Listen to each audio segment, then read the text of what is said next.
And we'll say welcome to everybody. First of all, this is Landscape Architecture 535, Environmental, Social Equity, and Design. And we are happy to be joined today by a number of people from Triangle Land Conservancy. So we're really excited to have you with us. We're really excited to get into a discussion with you. In the format, we've created some questions. They're in a Google slideshow, but I'm going to share the screen and then invite the students to ask their questions. And we'll, Daquan has promised we can stay here until midnight, but we'll override that decision and we'll keep it to whatever level of comfort. But we really appreciate you all joining us today. And the Good Grounds Initiative sounds fantastic. So we're just excited to dive in and get a little bit more about that. All right. So I'm going to share my screen.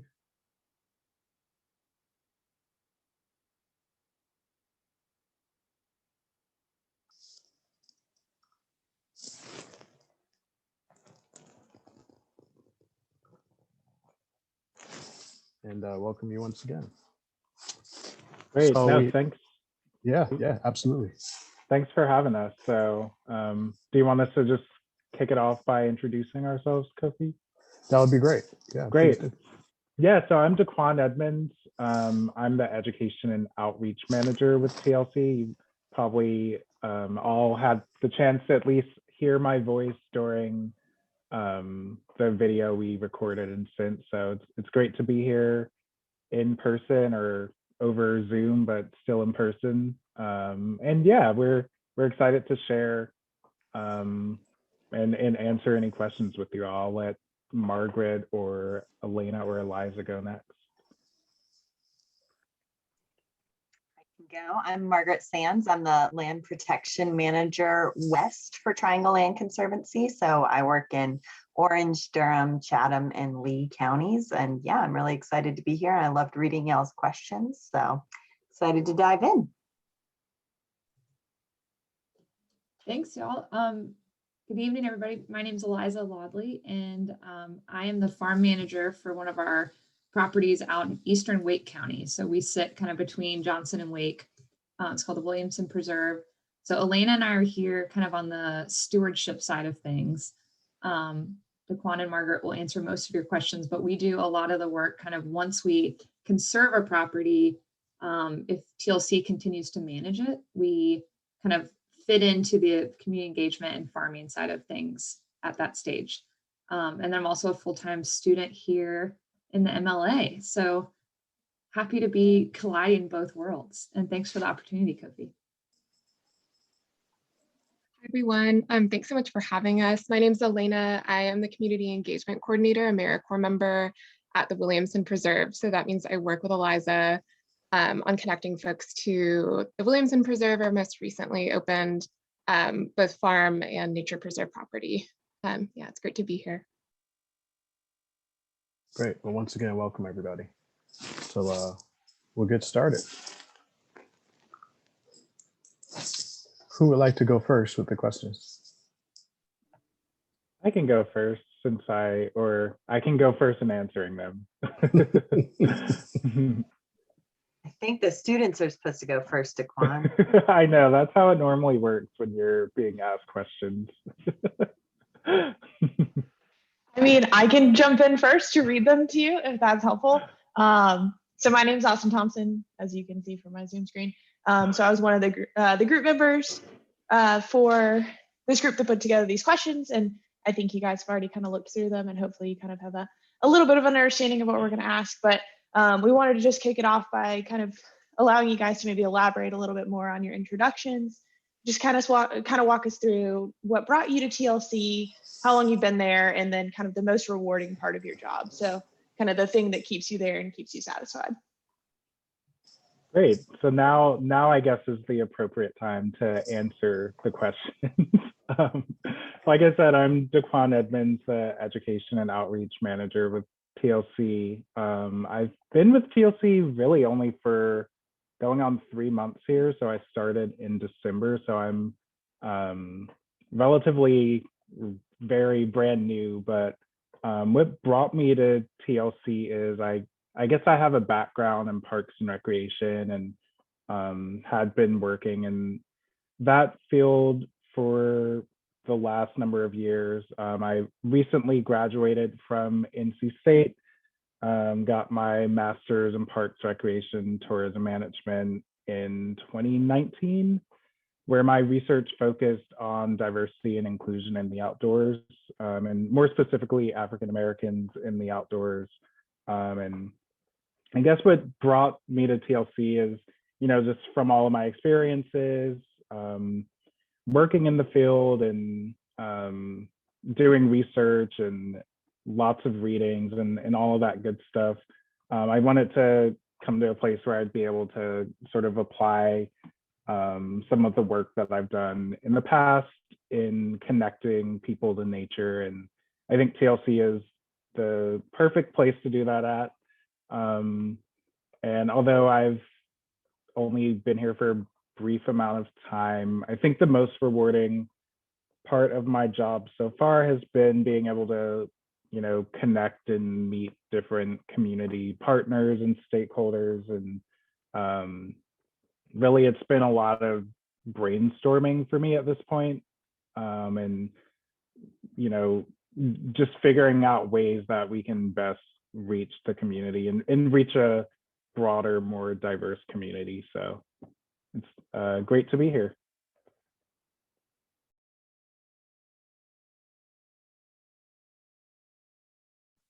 Okay, I can go next. So what brought me to TLC, I've been at TLC for 5 years, over 5 years. I came in December of 2015. And it was sort of a long and circuitous journey to land conservation. The short version is that I have a master's in international environmental policy with a focus in ocean and coastal resource management and Spanish, which is serving me very well here in the Piedmont, North Carolina. But after my master's, I actually decided that rather than coral reefs in Latin America, I kind of wanted to return to the South, where I'm from, South Carolina, and learn more about how I could put the policies I'd learned about into practice in the community that I was already a part of.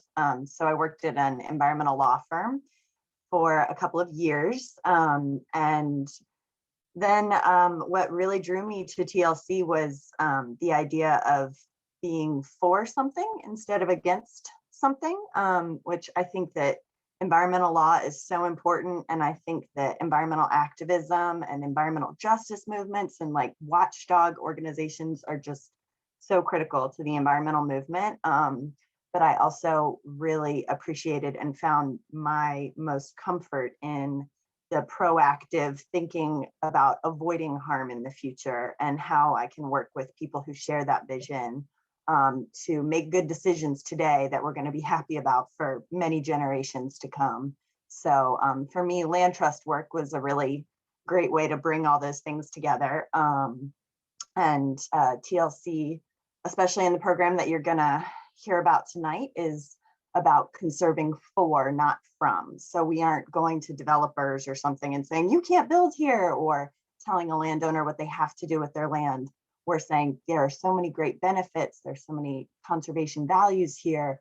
What could we do to protect this land? How can we maximize those public benefits? So that's a really rewarding part of the work for me, and also how open and flexible the organization is, especially for an organization that's 38 years old, and very well established, great reputation in the area. So we really get to capitalize on that, and that has turned into using those that organizational capital to be more experimental with things, and that's down to the staff level. So like I said, I've been with TLC for 5 years. In my first 3 years, I was actually in the role that Daquan is now filling, and so I really got to see how anything that you're kind of learning and interested about in the triangle, you can pull it back to land somehow, especially those 4 benefits. So TLC was really open to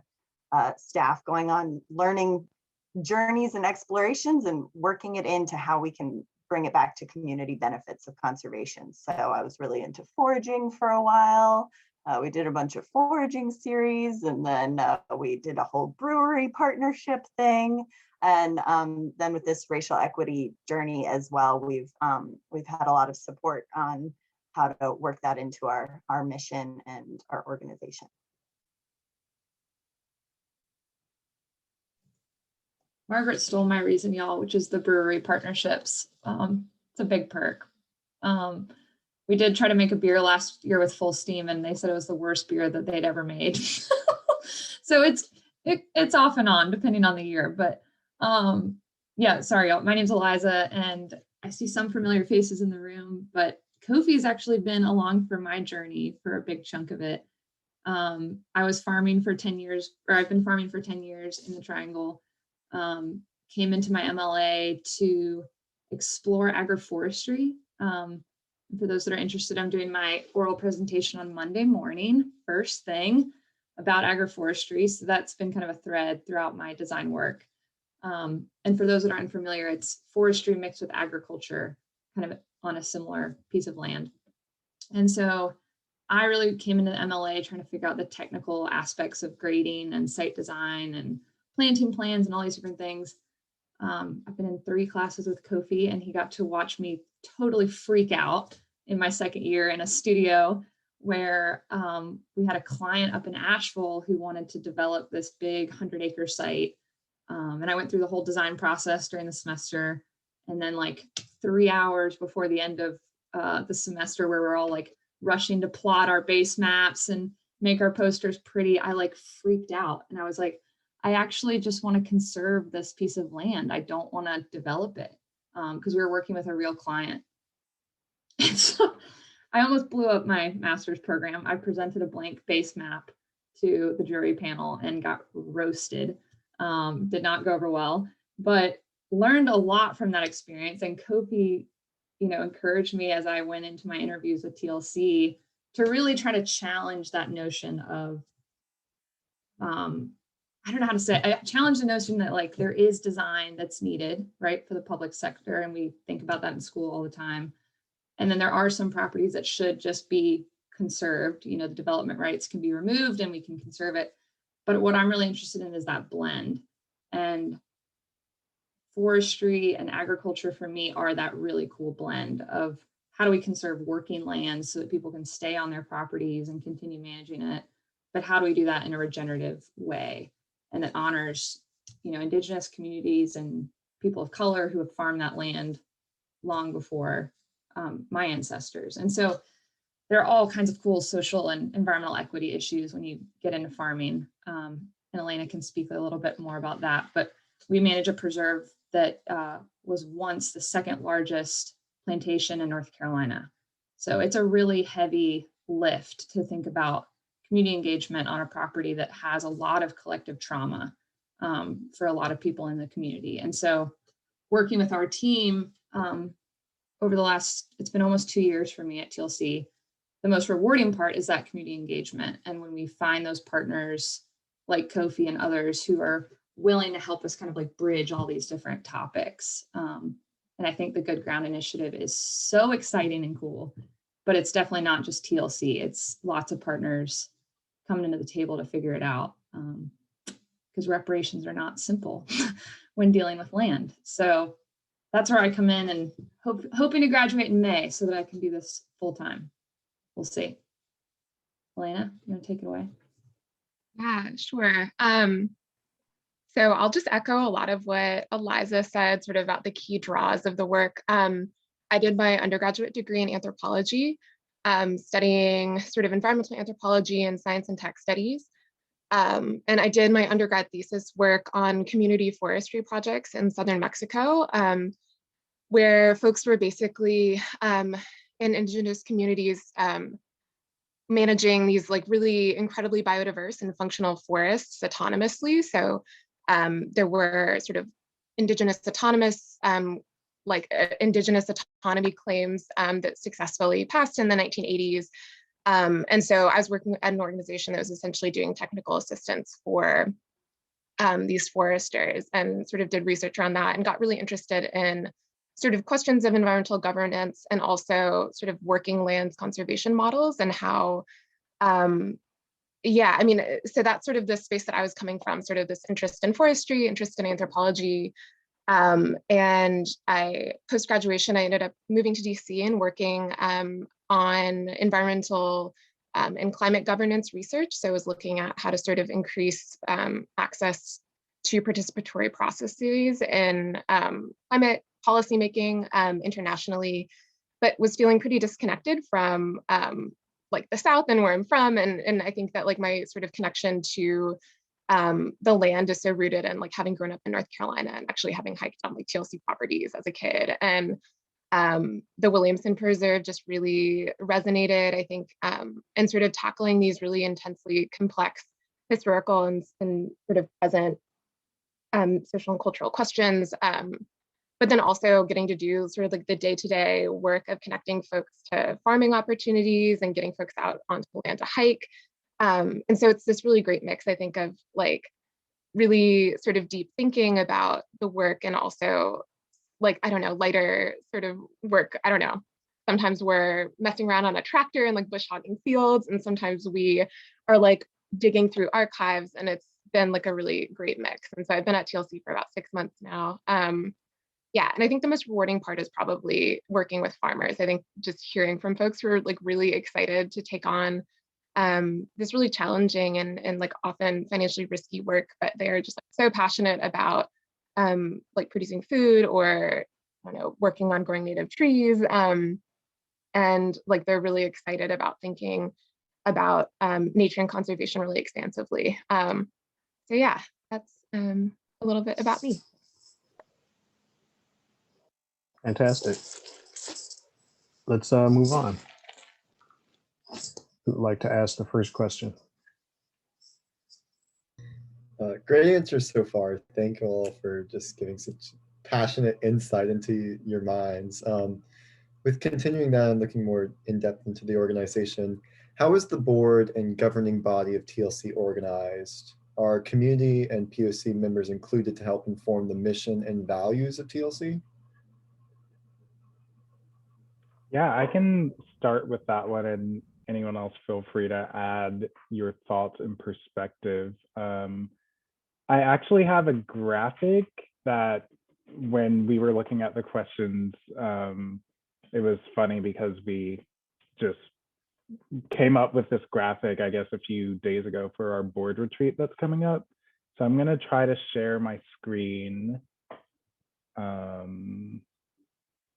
Okay, hopefully everyone can see that. I think this graphic is really good because it's our board makeup, the racial makeup of our board. And I think it shows this progression of, you know, having a board that was mostly white in 2015, and then coming now 2021, it's majority people of color that comprise our board. So I think, although I'm not, you know, 100% familiar of the history as to, you know, how, what was put in place to get to this point, I think it goes to show kind of TLC's progression throughout time, and also TLC's values, you know, are kind of reflected in this, and wanting to become a more diverse organization. I think the board makeup is one like good indication of that for most organizations. I know staffing wise we have work to, you know, continue to do, but yeah, I don't know, Margaret or Elena or Eliza, do you have anything to add to that point? Yeah, I was glad that Taquan had this wonderful graphic to show. And one of the pieces of information here is that our current executive director, Sandy Schweitzer, became executive director in July of 2015. And in a lot of these trainings, these racial equity trainings and stuff, especially with other nonprofits, my colleagues and other nonprofits will say, how do we get the board involved? How do we get leadership on board? And we're fortunate at TLC that leadership was leading this movement. This has always been a really big passion project for Sandy. She's been involved in racial equity work since she was a child, and her parents were very involved in civil rights movements. So that has made a big difference. But another thing that's at work here is term limits for board members, which is a tool that nonprofits are all run by a board of directors, but it's in your policies whether or not that board of directors has to roll off and open up their spots every few years. So at TLC, there are 3-year terms, and a board member can serve 2 consecutive terms. So you could be on the board for up to 6 years if you're invited to come back after 3 years. But then after, no matter how much we love that person, after 6 years, they have to take at least a 3-year break, which opens up the opportunity. You know, Sandy didn't have to come in and fire a bunch of board members in order to make room for her diversity goals. She was able to let people serve their term, and during that time, identify really qualified people who could fill gaps and bring a lot of rich information and experience to our board overall, and that has really made a difference in the organization.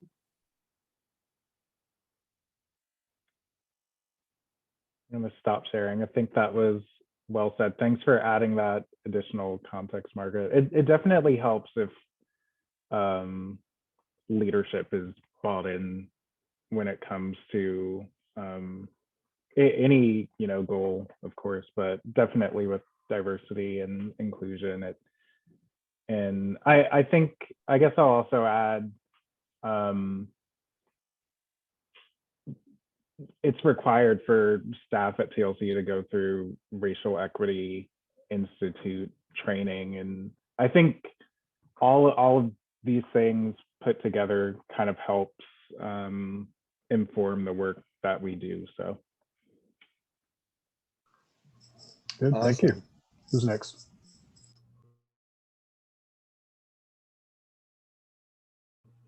I can keep asking the same ones for the slide. When competing with developers to acquire new land, how do you leverage land conservancy over the profit of a developer? I think this one is for me.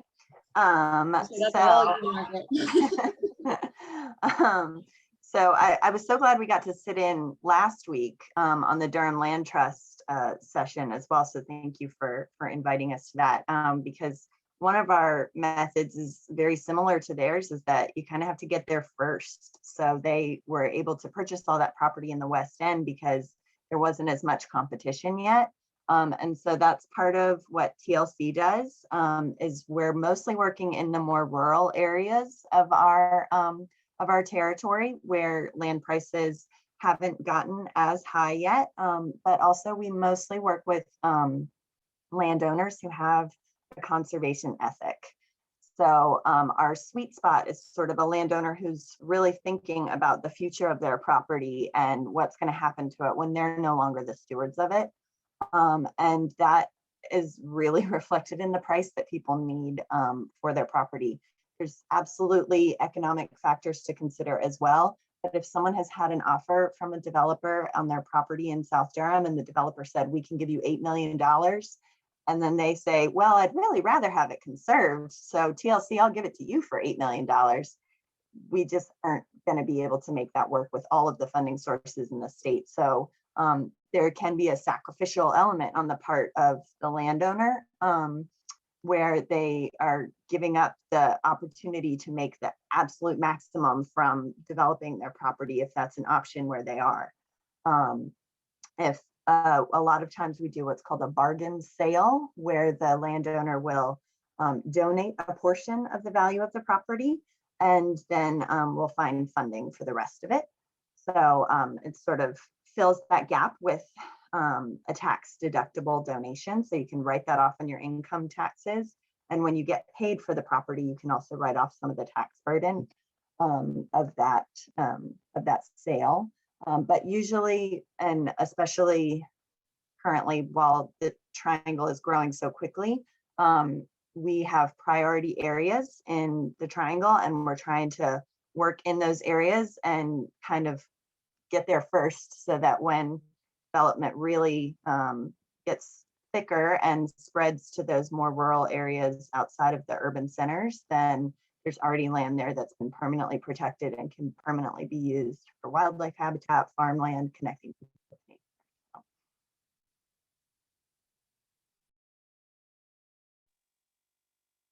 Keep going, Noah. Awesome, thank you. How do you determine the best use / best buyers of land transfer properties? And does the surrounding land use impact decisions about the best use of the property of interest? That's me again.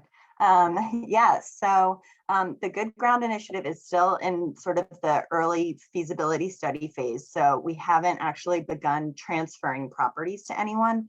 In the past, when we have done a transfer, which is a tool that we consider in our toolbox, it's usually to a municipality or some sort of government or other nonprofit agency. So Historic Stagville, for example, we transferred some property to them at some point in order to fill out their visitor area and make sure those historic structures are well cared for.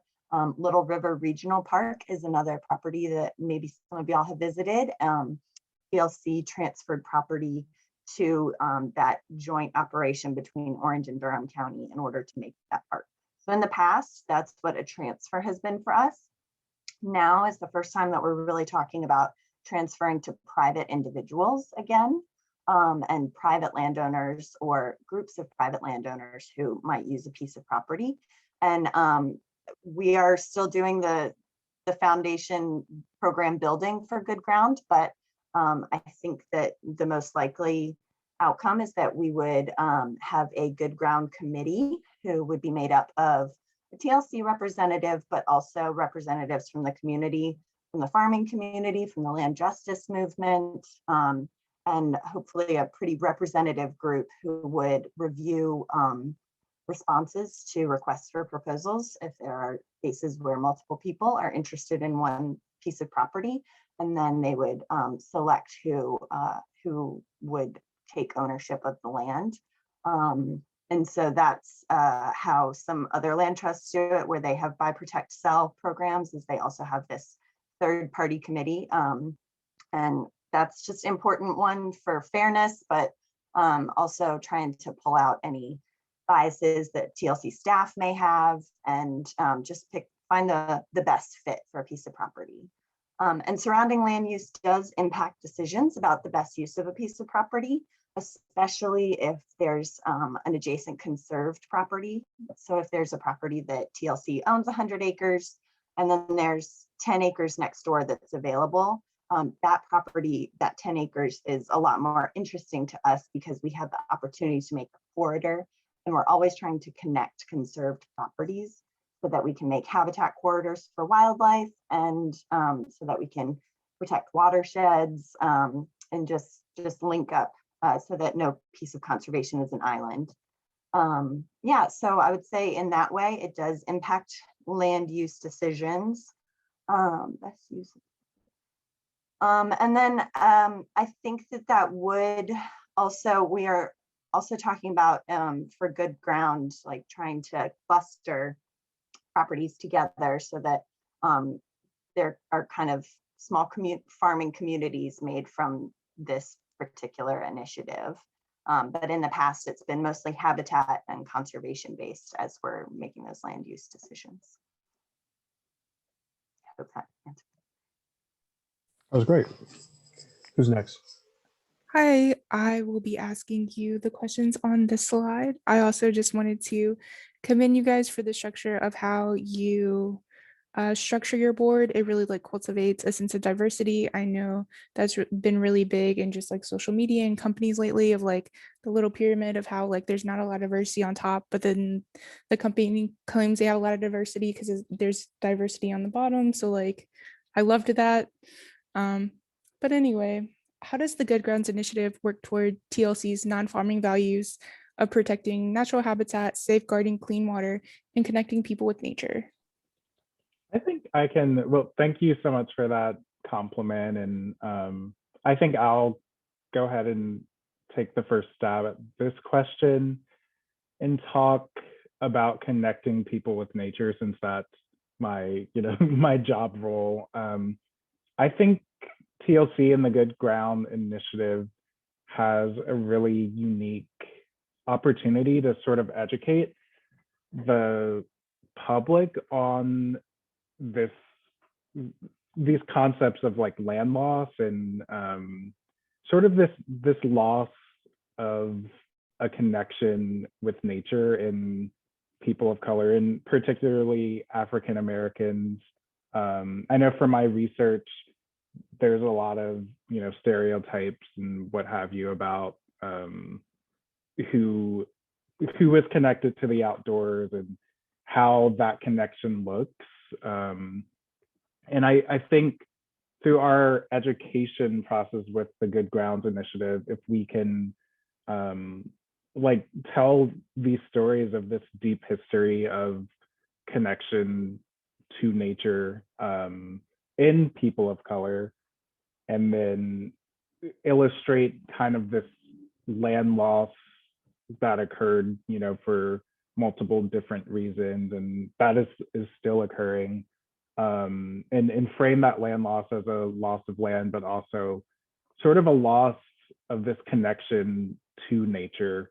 But then frame the Good Grounds Initiative as a way to reconnect people with nature and with land, and sort of get back to these roots that so many people have been disconnected from for a long time. So I think a lot of, just telling these stories, hopefully, in 5 or so years, the Good Grounds Initiative is off the ground, no pun intended, and, just a great model for people to look at and to see, and we can use it as a means to educate the public who might not care at all about farming or nature or anything like that, but just telling that rich story and hopefully connecting people with nature through that. Yeah, Daquan's absolutely right. And building those relationships directly with the dirt, I think are absolutely part of our mission, and our responsibility is making pathways to connect those people. And also all the lands that we buy for the Good Ground Initiative, the next step is to protect.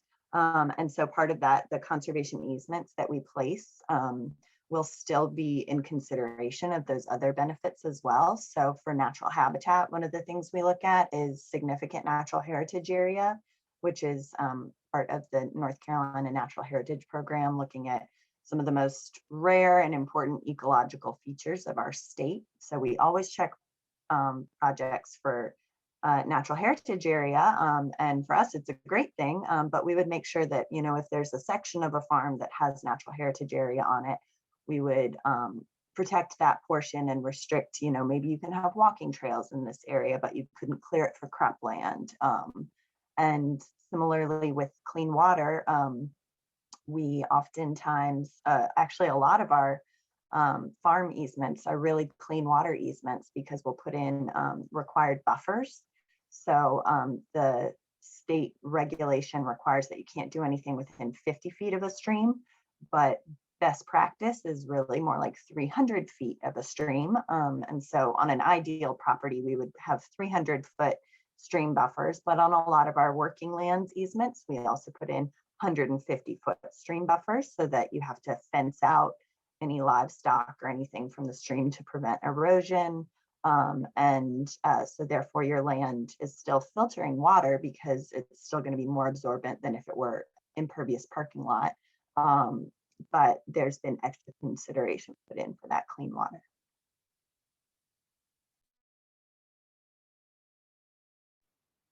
Awesome. Thank you guys so much for those wonderful answers. My next and last question for you all is, how is the Good Grounds Initiative funded? That's a tricky one. So first off, we have a team of consultants who we've hired, and that is through a grant that was given to us by Self-Help Credit Union. They have a program that's trying to create agricultural opportunities in the area, and in particular, create agricultural opportunities for people of color. And so they were interested in how Land Trust could better support that. So we worked with them to hire these consultants. But the buy, conserve, sell model in sort of a longer term vision of how the initiative will be funded is, first, there will be a need for some seed funding. So there's a few different ways that that can happen. We actually have several of our long-term regular donors who approached us in the summer after we put out an equity statement about some of the work in equity that we've been doing and how we want to take it to the next level for conservation specifically. And they kind of reached out and were like, hey, we're with you and we'd like to help make that happen. So that's important, because when we put out some of that information, you never know how people are going to react. And doing these larger land deals has some financial risk associated with it. So we want to make sure that there are sources that we can pull from, because initially we're going to have to buy property. So there's a couple ways that that can work. Either conservation buyers or impact investors can purchase properties on our behalf as a third party private individual. They can take on that financial risk. And then for the conserve part, we go about our regular process of finding funding for conservation easements. So there's state funding sources, there's clean water funding sources, there's some individual grants. So trying to find that funding to purchase a conservation easement. And then we will sell the properties at a much reduced value because it'll be under that conservation easement, but you're basically splitting where the value of the property comes from.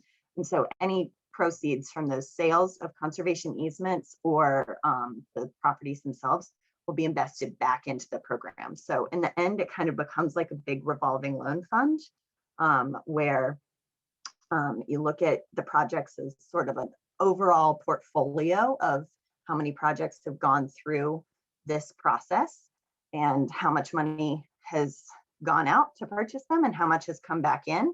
And at the end of the day, it doesn't matter so much if we lose money on one farm and gain money on the other. We want to break even for the total portfolio of projects. But that is the most complicated part. So if you have follow-up questions, please let me know.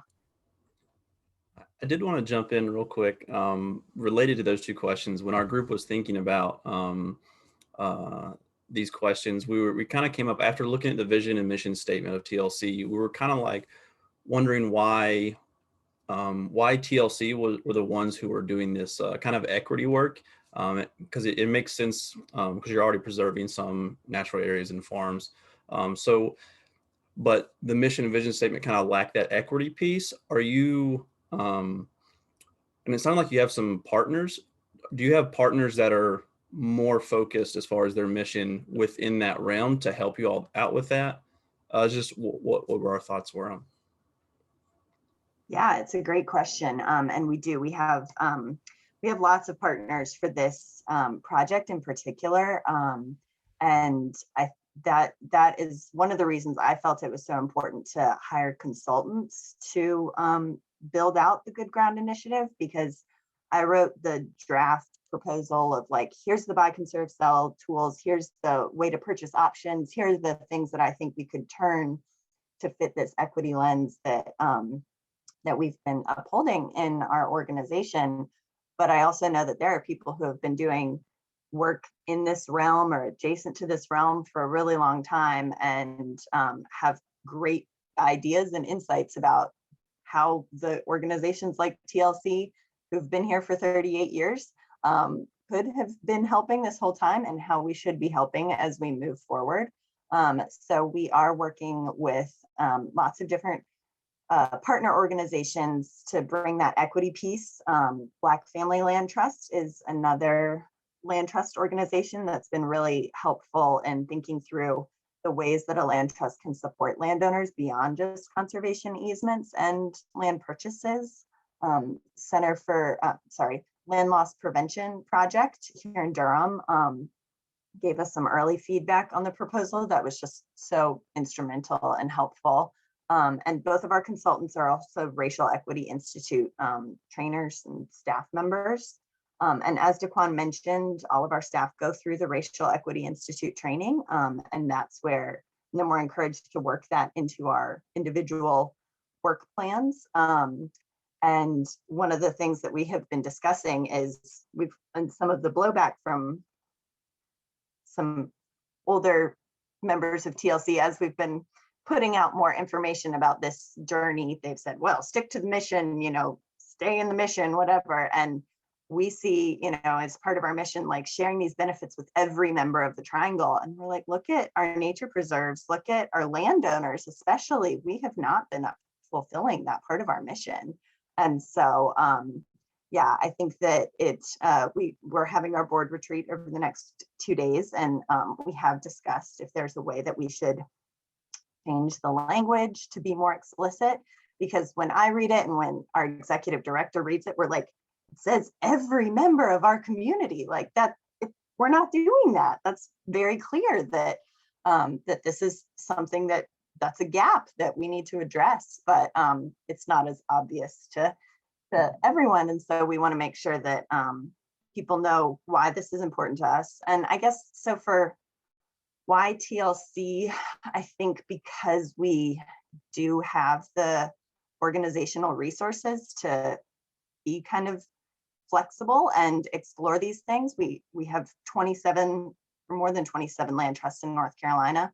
And they do awesome work. And we have a lot of our sister land trusts who are sort of on the edge of their seats waiting to see how this goes. But as land trusts go, especially in North Carolina, we're pretty big. We have 20 staff members, and we're well established. We cover 6 counties. So we're kind of well poised to try something like this. We're also in a great area because we have great resources like all of the people we're talking to right now. So our university communities just bring so much knowledge and so much attention to these topics that I could study for years and I wouldn't have all the knowledge that's included in this call. So I'm really glad that we're able to pull from the existing community around the triangle to make sure that what we build in the end is an equitable and replicable model. That's awesome. Thanks so much for that explanation. Yeah, it was hard for us to see it, a brief introduction in the video and stuff, but that's awesome to hear that you're working with so many. And thanks, Eliza, for putting those links in there. Sure thing. I'm just keeping up with Margaret. Awesome. Thank you guys so much for being here tonight. My first question is, during the sell phase, what's the process for selecting who's to be awarded a part in the Good Grounds Initiative? Oh, I might have answered the wrong question with this one then. But we are planning to have that Good Ground Committee who would review. We would put out a request for proposals and they would review. I think it would probably include things like business plan and agricultural methods. And so, sorry, I'll skip ahead, but the sustainable farming, I think, is something that we would really emphasize in our request for proposals. And in the way that we set up our projects as well, we're looking at sort of smaller parcels, which would lend themselves to more intensive, sustainable, and regenerative methods. And I think we would hope or request that the committee consider that as people are applying for these various pieces of property. So it's not going to be, it's more of a carrot than stick situation where we're going to trust people to be the stewards of the land that they become the owners of, but we would try and select people who are going to gravitate towards sustainable farming methods. That's perfect. Thank you. I guess to sort of merge the next two questions together, are there any hard and fast requirements to be a part of the Good Grounds Initiative? And does TLC provide any support to help people meet those requirements? So currently, we're still in the feasibility phase. So we haven't put anything hard and fast in. And I think it will I think those requirements will be left up to the committee, what they think. I've considered things like, oh, should there be income limits? And do we care about years of farming or all that? But I realized, I was like, you know what? I think that these things are I'm not up to deciding myself. And I think they would be better decided by a larger and more informed group. So I'll be just as excited to see what the decision there is. But this support question is one that I'm also really excited about. And it is, it's important to us that we don't just drop someone on a farm and say good luck, because farming is one of the harder career options in our country, and that it's not very well rewarded or appreciated as it should be. And so one of the things that we're working on as part of this project is a resource map looking at all of the organizations in our area and that cover national groups that can really help someone get established, and especially support organizations and programs at larger organizations that are either led by or have large membership of people of color, because it's just so important to learn from people you can relate to. And so we really are trying to keep track of who those resource organizations are. And I think I heard that maybe some of y'all are working on that as well. That maybe there's a mapping component or resource mapping. So I'm planning to draw on the research of anyone who's willing to share it with me in order to make a resource guide, because TLC, what we do is we conserve a piece of property, we put a conservation easement on it, and then we go out and monitor that property every year. And I think that our strength is really in land, and then and helping to maintain those relationships with landowners by talking through conservation options, transition options. But other than Eliza on staff, the rest of us don't really know that much about farming. So nobody wants me to come out to their farm and tell them what to do. But I do want to connect them with groups like Center for Environmental Farming Systems, who could help them to make some of those plans and hopefully be set up for success. Yeah. That's great. Who's next? I'll ask the next question. So this question was kind of inspired. One of our assigned readings for this class was an interview with Leah Penniman from Soulfire Farms. And in the interview, she talks about the needs of Black and Indigenous communities and the impacts of the legacy of land loss and discriminatory practices. So we were curious to hear from you all about how the Good Grounds Initiative can respond to some of these legacy issues. Yeah, I think that's a really, really good question. And I had like a similar question when I, first joined TLC and learned of the Good Grounds Initiative. And I know, there's rightfully so a long-lasting legacy of environmental injustice and all of these discriminatory practices that have kind of gotten us to where we are today in this country as a whole, but especially as far as land and environmental issues. And I think it's going to be important for TLC to be upfront about these issues, right? And like, we know they happened, and be empathetic and understanding if, and use good communication methods in getting out, what our program is and why we're deciding to go this route, and be willing to take feedback and understand that we won't know all of the harm that has been done in the past to individual people and, on a whole, and just being willing to meet those challenges up front and continuously learn from them if, any issues or connotations with things about our program ever come up, I think it'll be just very important for continued learning and having the space to be able to learn continuously and rely on our people on staff and our board members or committee members who are well versed in these topics, and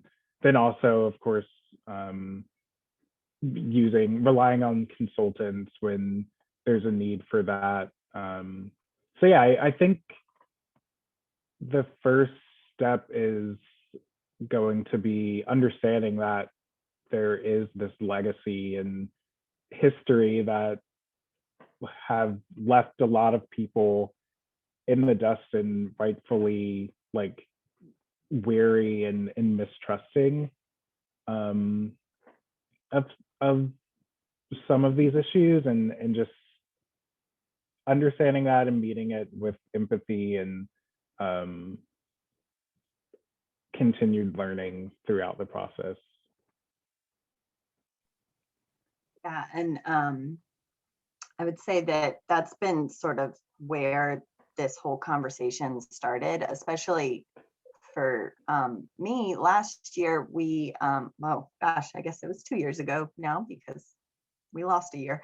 But in 2019, we hosted the Land Trust Alliance Rally, which is the Land Trust Alliance is the large organization that helps to organize national land trusts at a national level and does accreditation and all those things. And they have a national conference every year.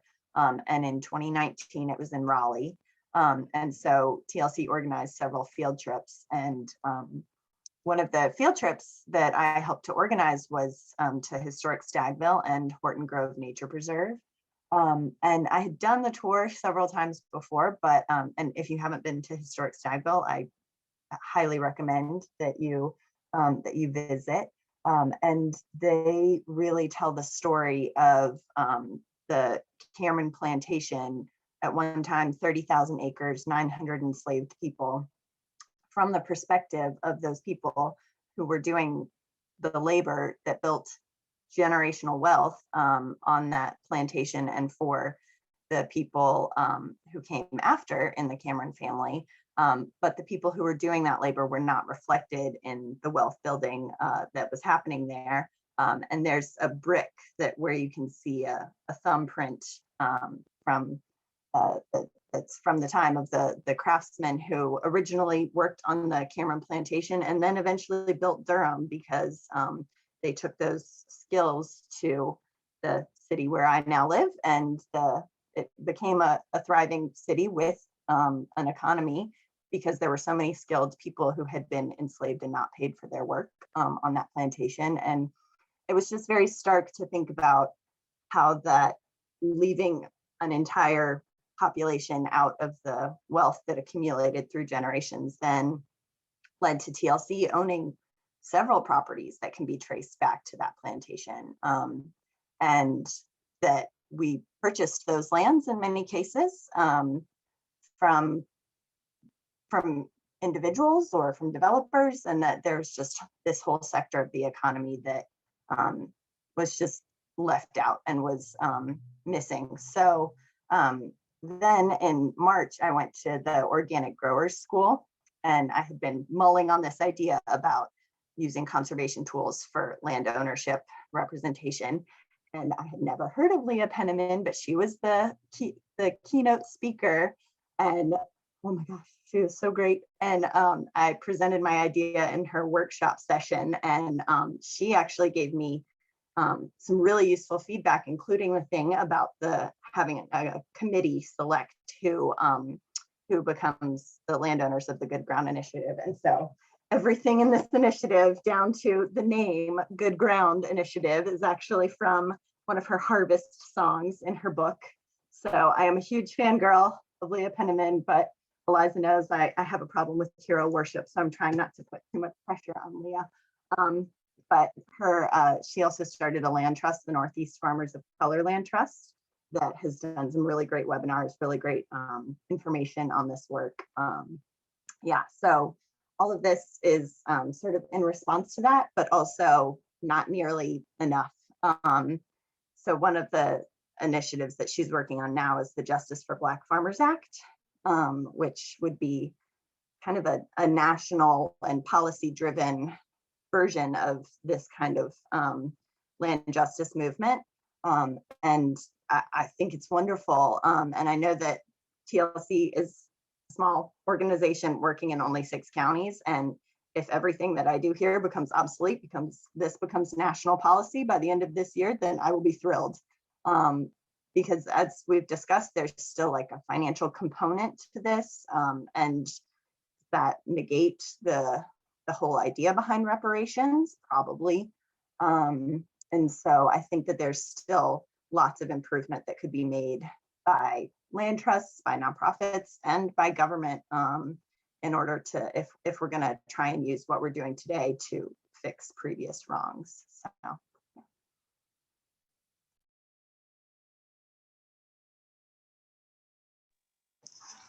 Fantastic. We've reached the end, and so we'd like to open it up for questions from anyone else. We really appreciate the time you spent with us and how generous you've been. So the floor is open if anybody else would like to ask a question.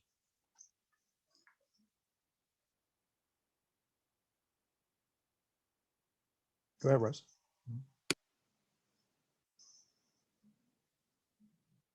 You're muted. Great presentation. Thank you for what you do and expanding the scope of your work to be more equitable. You talked about agricultural uses, which does sound kind of like a new thing for groups that are more about land preservation and natural state. But just from what we heard from the Durham Community Land Trust last time, they talk about doing long-term easements as a way to allow people to build equity by doing improvements on their land more in the form of housing, I guess.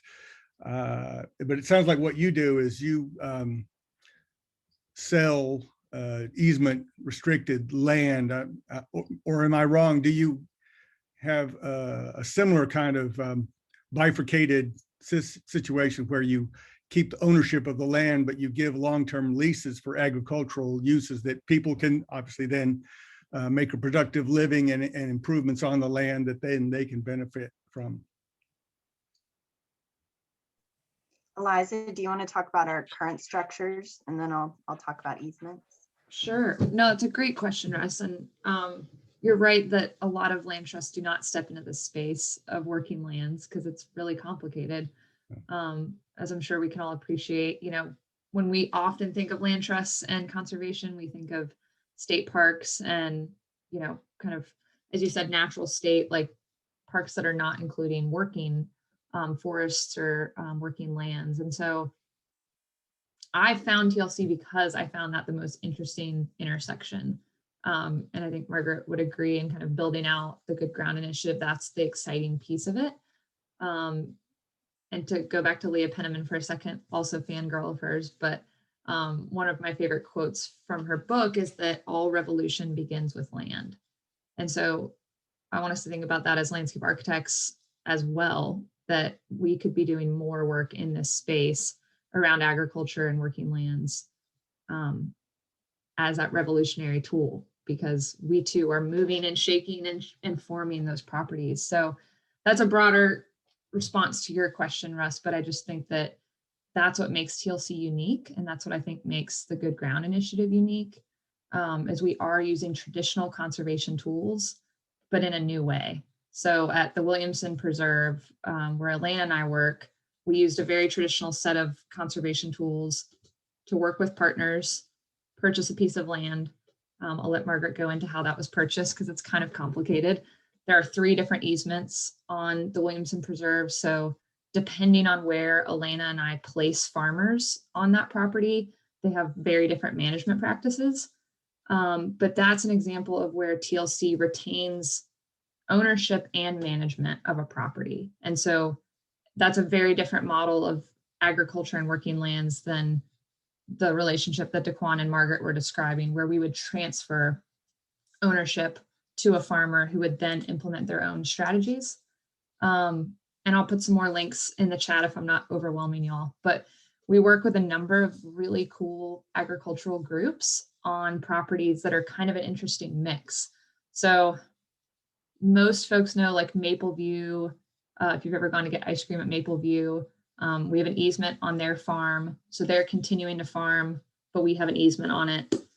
We work with a group called Transplanting Traditions, which some folks may know. They have an excellent CSA if anybody wants a CSA for the spring.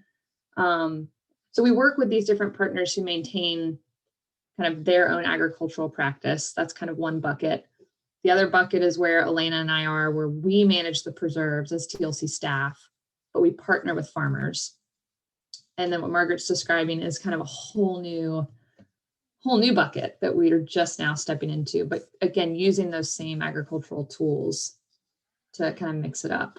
And for those that are in the western part of the state, there's a great land trust out there doing similar stuff. So I'll drop their link in the chat. But great question, Russ. Thank you for that. Yeah, and so the sort of the lease and use of owned land has been the comfort zone for a lot of land trusts as we try and support agriculture. But through talking with our partners and through talking with other land seekers, it became clear that having that as our only method of supporting farmers, as with TLC basically serving as the landlord, TLC is still a majority white organization. We are still on land that at some point was, taken from indigenous peoples, and then most likely worked by people against their will. And so there's a lot of really painful history there. And a lot of farmers are really seeking land ownership opportunities, both for financial equity and for control over their own properties and how they choose to manage it. And so we wanted to make space for that and to make sure that we're supporting people in those efforts. And the conservation easement versus what Durham Community Land Trust does, they're related, but the conservation easement says it restricts how much someone can build and subdivide at its core. So if you have a 50-acre farm, the easement probably says that you can't split it up into 51-acre lots. Like you could only subdivide it maybe once or maybe not at all, depending on the makeup of the easement. And it limits how much impervious surface you could put in. So even if you kept a 50-acre farm property, you couldn't pave over the whole thing and put in a water park or something like that. You have to respect the conservation easement. And so by default, that makes it more affordable in the long run because you're not competing with developers who would want to put more intensive use on that property. All right, Jonathan, go ahead and ask your question.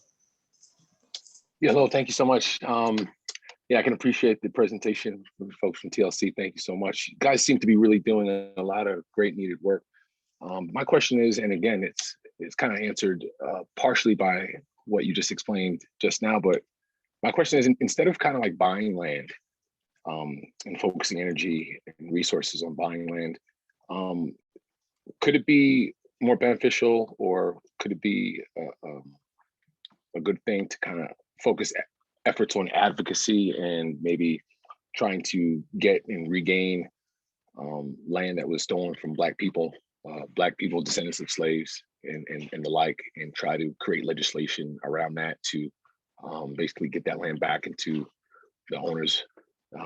That it's good to have your organization with a diverse group of people, Black people, people of color, and that is awesome. It's very healthy. But could it be? But as far as making equity, land ownership, home ownership, and that really creates that generational wealth.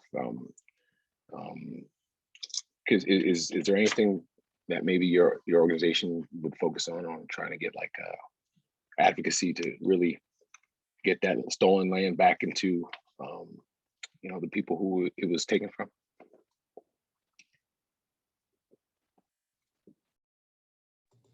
Margaret, do you want to start with that? Sure. You had your, sorry. Sure.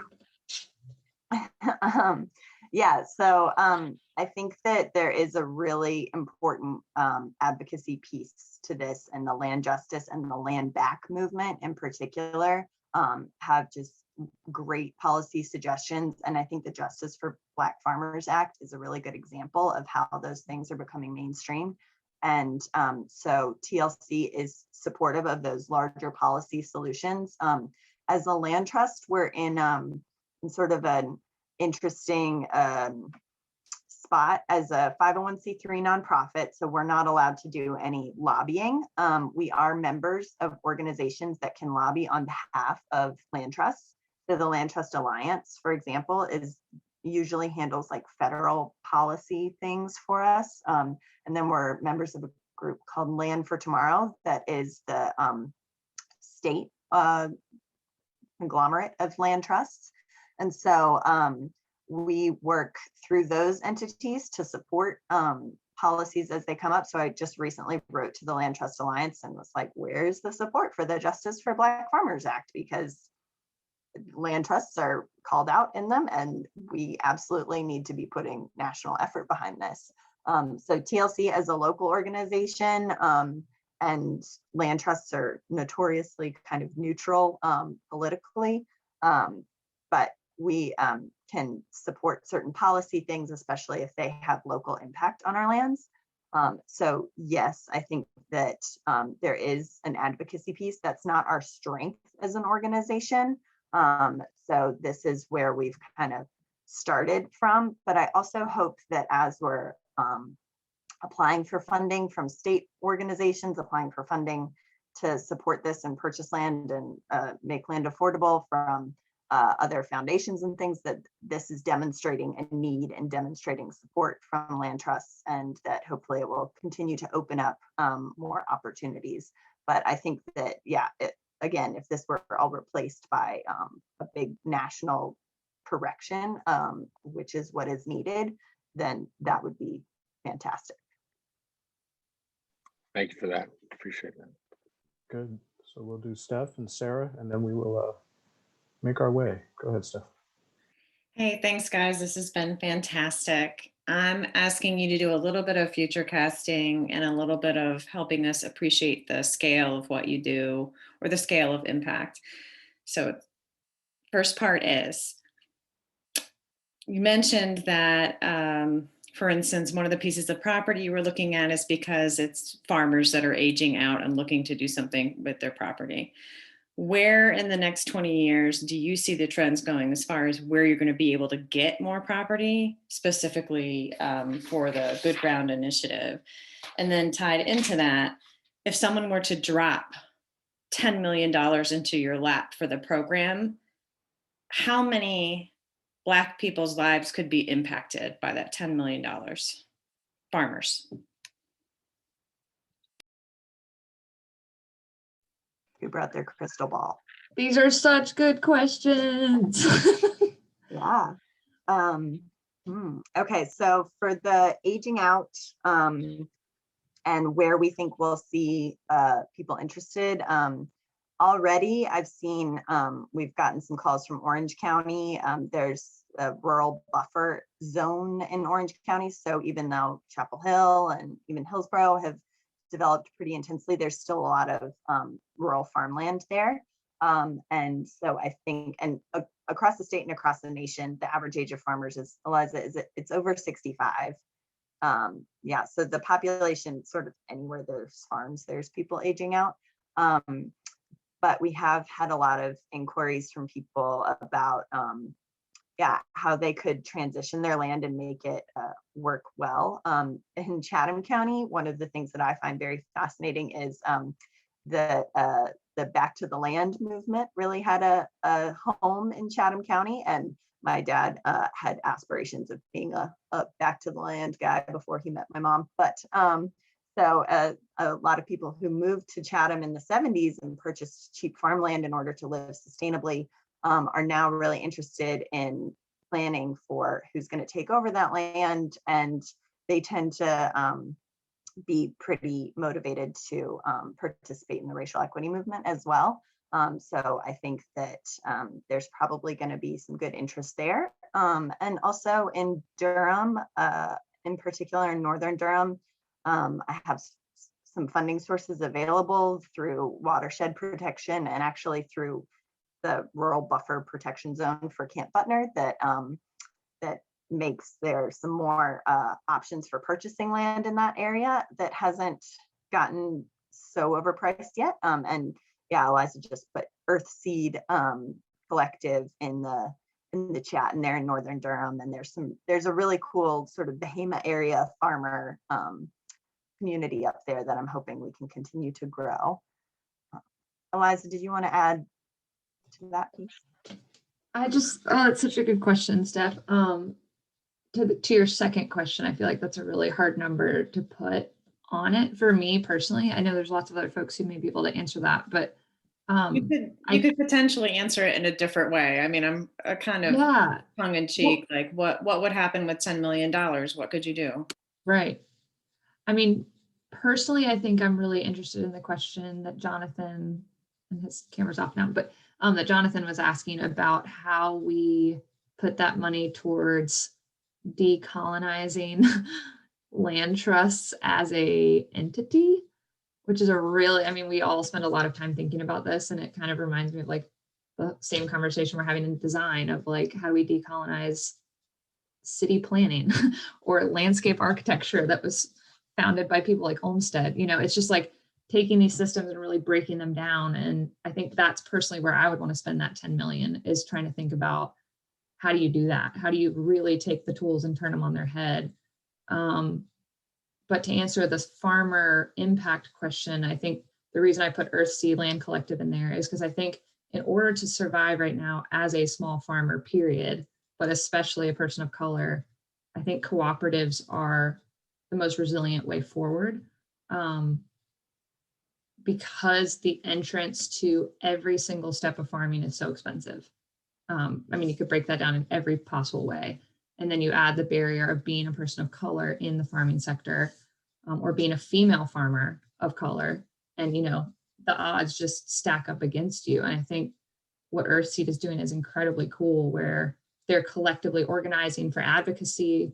To Jonathan's point, they're collectively organizing for educational opportunities, in addition to growing food. And so I think we're going to see a large shift in the next couple of decades away from this like idyllic, you know, single family farmer who's just out there roughing it, to collective liberation on land with groups of people, would be my hope. And I think that's why it's so hard to quantify, because the USDA doesn't want to do that. The USDA wants to quantify you by like, what is your FSA farm number? Who's the husband? Who's the wife? And how many kids do you have? You know, like their head explodes when you start talking about collective land ownership. And that's the fun part. We should make their head explode more. Blow up the USDA. All right, I'm gonna stop, but that's where I'm at.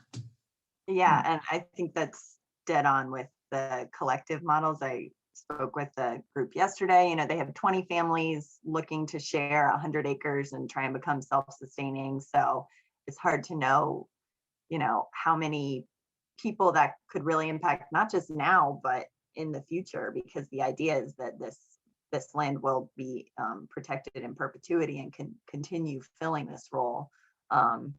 So yeah, and there's also some tools that some restrictions that TLC as an accredited land trust is under, and that some of the land that we own and hold is under as well, that I think it would be neat if we had the capital to try and unlock some of those pieces of like restrictions from the state legislature, of agreements made with land and water fund money, where now we are holding these properties and we kind of have to hold them, but someone else is farming them, and we'd really like to transfer it to them, but we're legally restricted as to what we're allowed to do. Also, as a Land Trust Alliance certified organization, as I said, we can transfer land to a government or another nonprofit, and we can do that for whatever amount of money we can afford to do.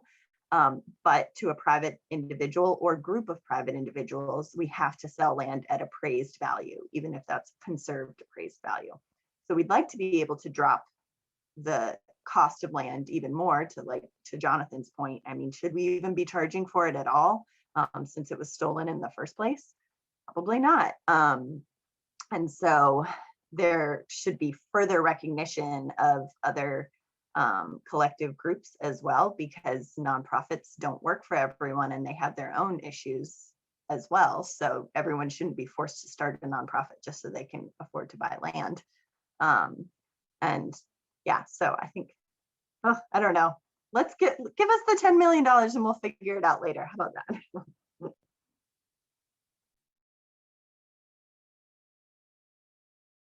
Sarah, you have the last word.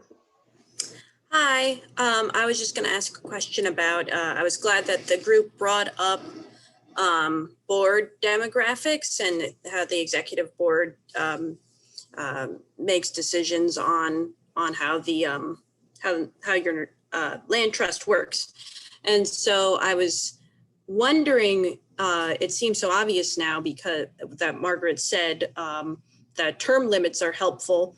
And so I was wondering about more ways to make sure that boards don't get too focused on like stamping out mission creep, because maybe the mission does need to creep into equitable, the environmental justice lens and the wealth gap, working on these issues. So I think I was just wondering about your thoughts on how to get sort of leadership above the general staff to, not be so worried about mission creep.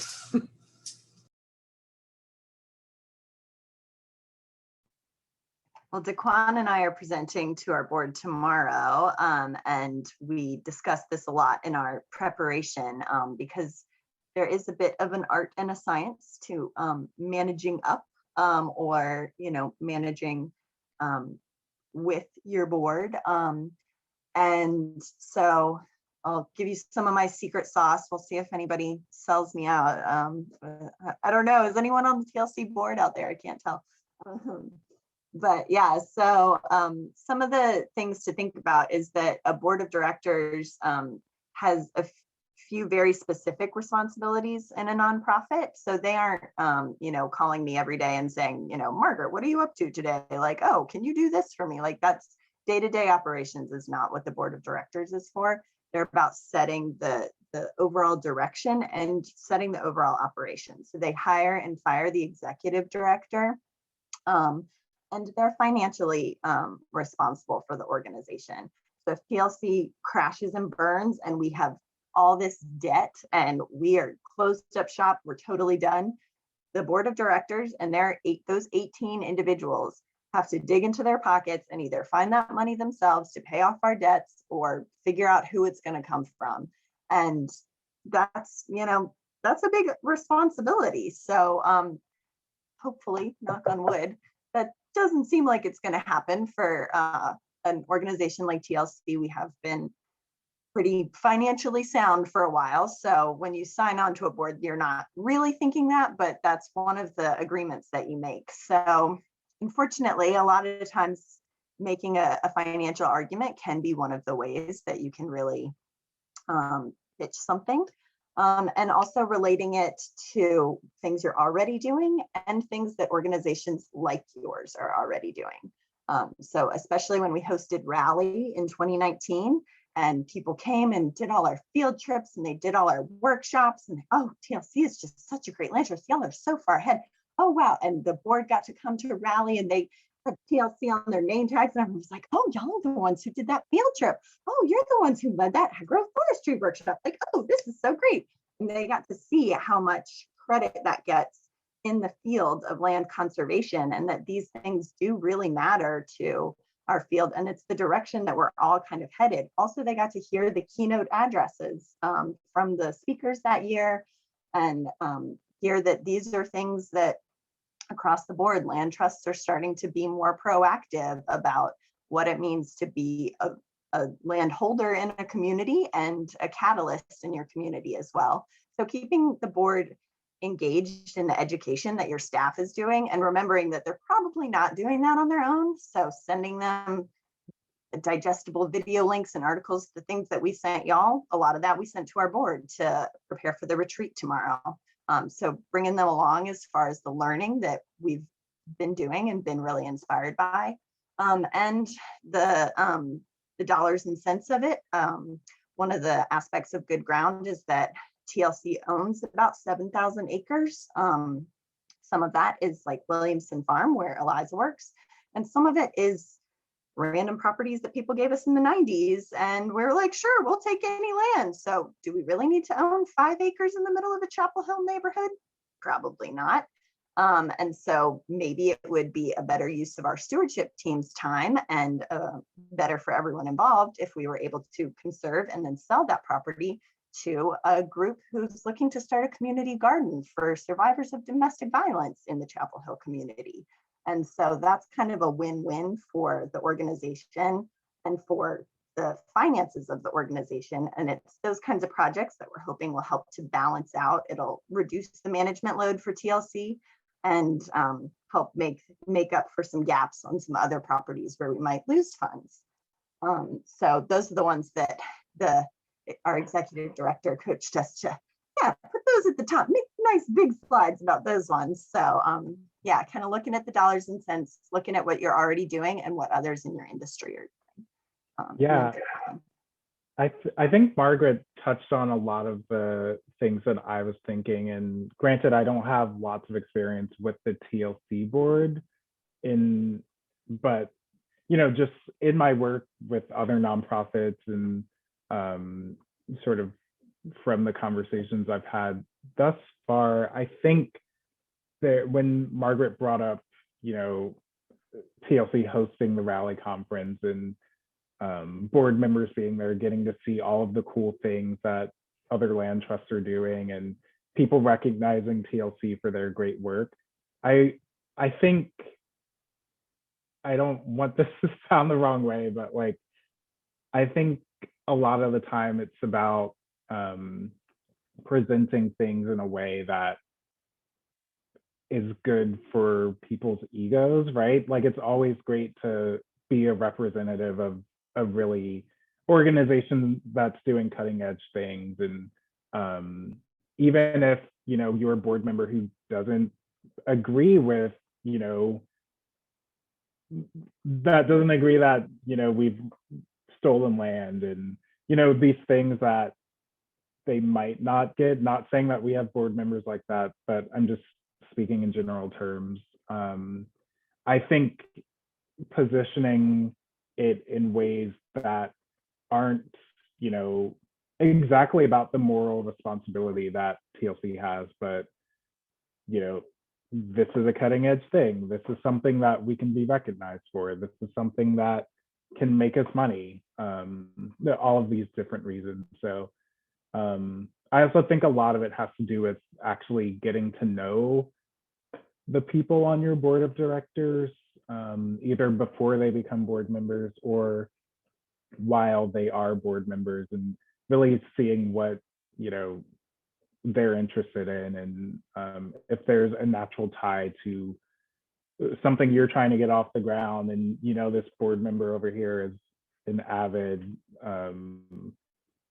birder or something like that. Like, I don't know, just tying in the different interests into your proposal. So Can I make one final plug, y'all, that's somewhat related, but somewhat not related? That's okay, Kofi?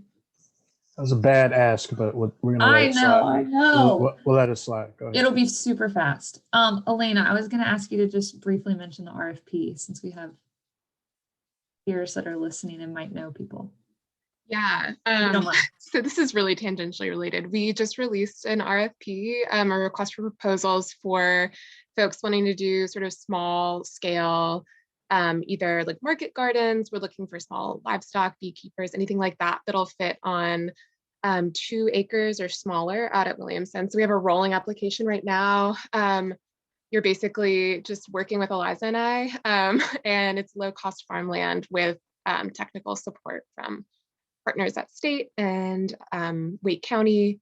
It's at the Williamson Preserve, which is out near Nightdale. So y'all are in Raleigh, it's not too far, and it's a really beautiful property. So yeah, we can share that with the class if there's interest, but that'll be rolling through the summer. And I'm the person to email if you know folks who are interested or want to hear more. So that's the plug. Thanks, Eliza. Thanks, Lena. Sorry about that. And Kobe, if we could just send it along. I shared it with Ann Spafford, but I'm hoping throw a broad net this go round. Please share it. No, that wasn't tangential. That was on point. So it's fantastic. Sweet. All right. Thank you for that. And at that point, we'll say thank you to our wonderful guests. Going above and beyond, asking many questions. Take all your time. I'm sorry. I think we stole your No. class. They'd rather hear you talk than me. So this is actually really good. Well, And it's thank you on so point. much. I think the idea of people who are in it, who are working on it, I have a lot to offer. So, I'm more of an academic, but you all are on the front lines taking care of this work. So we really greatly appreciate your time with us, and wish you continued success with the program, and we'll be in touch after the call. Great. Thank you. Thanks so much for having us. Thanks, y'all. Bye. Have a great night.